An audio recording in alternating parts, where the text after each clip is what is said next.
by si zhodnotil dnešní utkání? Tak, já myslím, že dobrý. Kluci mi pomáhali hodně, důležitý body.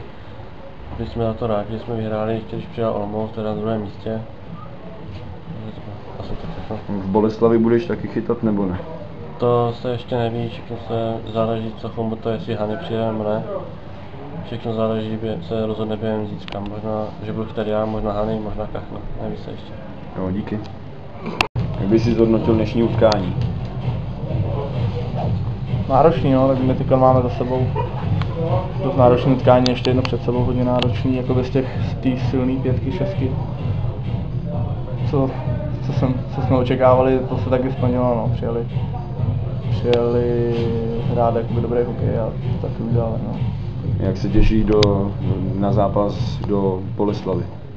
A už to neprožívám jako dřív, už to teďka, no, nějak mě to přešlo ty věci, ale tak asi nějaký náboj mít v sobě budu samozřejmě, ale že bych to nějak úplně hrotil nebo řešil, to ne.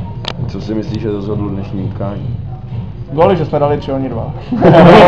Ne, tam, že jsme asi využili tu přesilovku 5-3, protože jsme tam měli 2, v té jedné jsme se trápili, v té druhé na začátku ještě víc, takže to jsme měli velká obavy, ale tak jsme si tak nějak řekli všechny, že chceme hrát a ještě to vyšlo, no.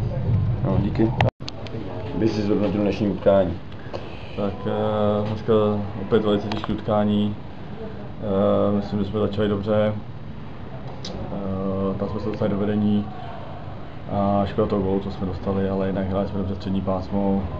Samozřejmě byly tam některé chyby v obraně pásmu, ale to tomu patří. Ale myslím si, a musím dneska kluky pochválit za vyrovnaný výkon a zase pokaždé říkám, jsme rádi za vítězství, že se vyhrál dneska.